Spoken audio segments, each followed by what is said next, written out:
Here's the truth. You don't have to be a psychiatrist if you want to earn a high salary in psychology. Depending on what specialization you go into in psychology, salaries can really range from around 60K, 85K, and even 130K, which we'll talk about in this video. We're going to be breaking down the top 5 highest paying psychology jobs ranked by salary. And for the sake of this video, we're not going to be talking about psychiatry, we're really just going to be focusing on psychology in general. By the way, if you're new here, my name's Erica. I'm a workplace wellbeing consultant here in New Zealand. I also have a master's in organizational psychology, and this channel is really dedicated to all things org psych, well-being at work, and navigating post-grad life in your 20s. I've actually seen a lot of commentary out there in terms of people wondering whether it's really worth it in terms of pursuing a degree in psychology in 2025 and asking questions around how much money can you actually make having a bachelor's degree, master's degree, or even a PhD. I actually ended up working in a field of psychology that pays really well. Wait until you hear number 1 later on in this video. Alright, I got my laptop here and we're gonna dive right into the top 5 highest paying jobs in psychology. We're going to start with number 5 and work our way down to number 1 later on in this video. So, coming in at 5th in terms of highest paying psychology job in 2025, I looked online on PayScale, Indeed, I looked at the US Bureau of Statistics and all things like that, so I really tried to find a really representative median salary that we can look for. So, highest paid psychology career coming in 5th at around $80,000 in terms of annual salary was a forensic psychologist. Forensic psychologists apply psychological principles and knowledge to legal and criminal justice systems. They do things like evaluate individuals involved in legal matters, assess risk, provide expert testimony, and work to understand, treat, and prevent criminal behavior. They work in various settings like correctional facilities, in courts, private practice, or law enforcement agencies. It's really varied, but to become a forensic psychologist, you really need a PhD in psychology and additional education in forensics, and it can take roughly 10 years of study before really getting into it. Alright, next up we have the 4th highest paying psychology career that you can get in 2025.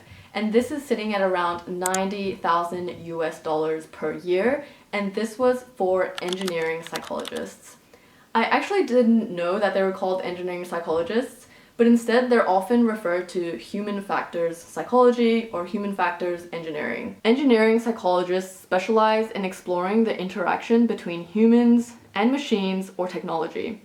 They look at the design of products, systems, and environments and use psychological principles to improve the user experience, safety, and efficiency. And to get into it, you typically need a master's as a minimum requirement, but with most jobs preferring a doctorate degree. Moving on to our next top career, coming in 3rd at $96,000 per year in terms of salary, are clinical psychologists. Clinical psychologists are mental health professionals. They're really the experts in terms of assessing, diagnosing, and treating individuals with a range of emotional, mental, and behavioral challenges. And they also work with communities and also families as well, so the work is quite varied for clinical psychologists. They utilize different evidence-based interventions and develop treatment plans through therapy. And while they do not prescribe medication, this is what psychiatrists do, they often collaborate with healthcare professionals when medication is deemed necessary. And so in terms of becoming a clinical psychologist, this will take around 7 years of education, training, and getting licensed, but you will need to get a doctoral degree in clinical psychology and have done some clinical internships and get a license or certification to practice in your specific country.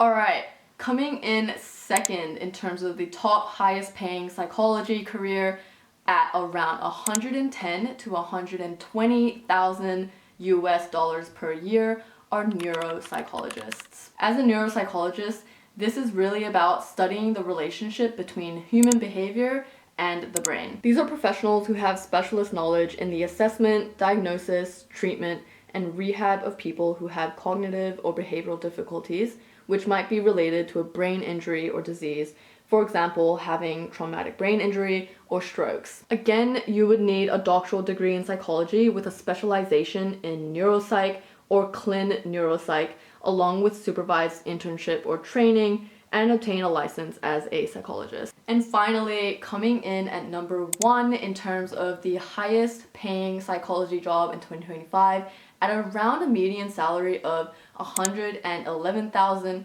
all the way up to $147,000 are industrial organizational psychologists. Industrial organizational psychology is a really broad field. This is what makes it super interesting. Industrial organizational psychologists look at individual, team, and organizational levels. They also look at systems and policies and procedures, but they also really look into the organizational culture as a whole.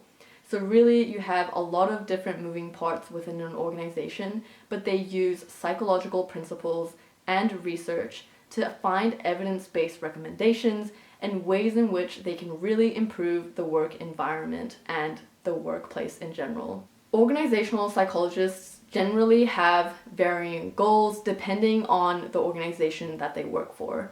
They might be in-house or they might be working as consultants, for example. Different organizations, again, might have different goals. So you might have some organizations that really want to up the productivity, up the bottom line, and earn really good revenues and profits. And so IO psychs might go into the organization and look at the systems in place.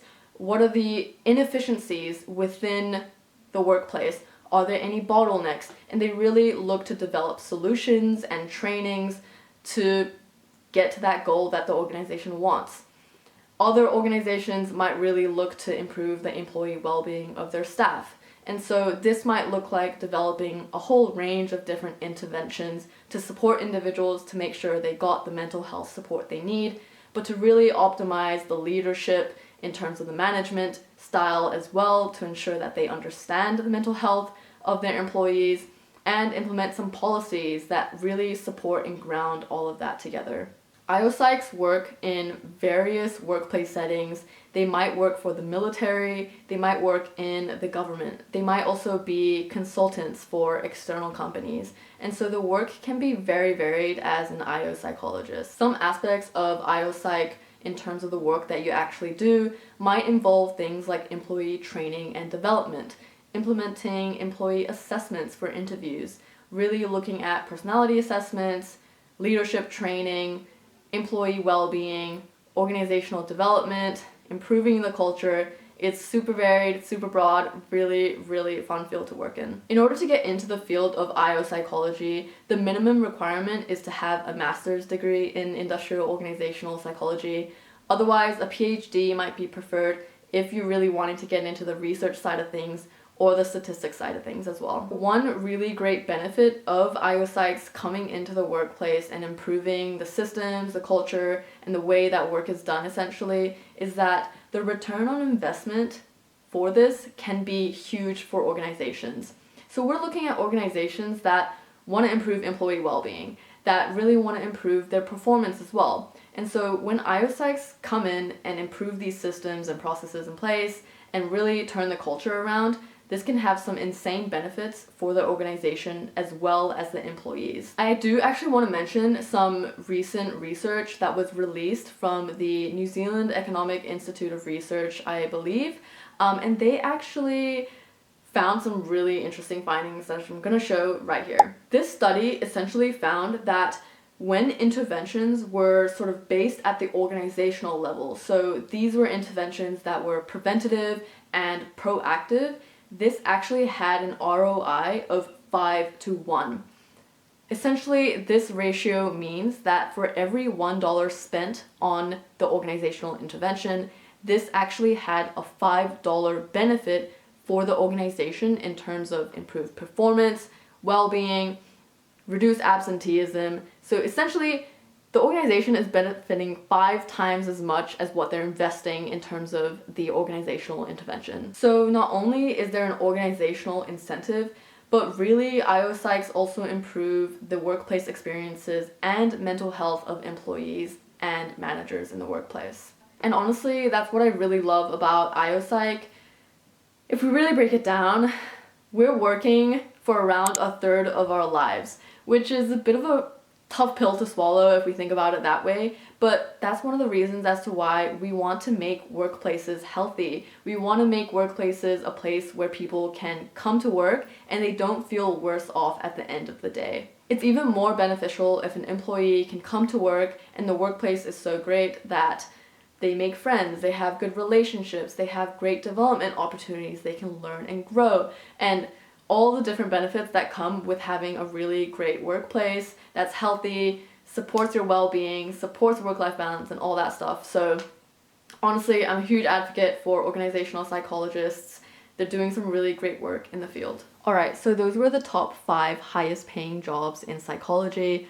A lot of them do involve having at least a master's degree in psychology, but if you're really looking into getting into psychology and niching down into these areas that pay really well, those 5 might be some really great options for you. If you have any questions, thoughts, or you're working towards one of these careers yourself, leave a comment below. I'd love to hear from you and see some of your experiences in the field of psychology. And if you got to this point of the video and you haven't checked out my first video on what IO Psych actually is and what the role typically entails working in IO psychology, you can check out this video over here. Alright, thanks so much for watching this video. Take care of yourself and I'll see you in the next one. Bye!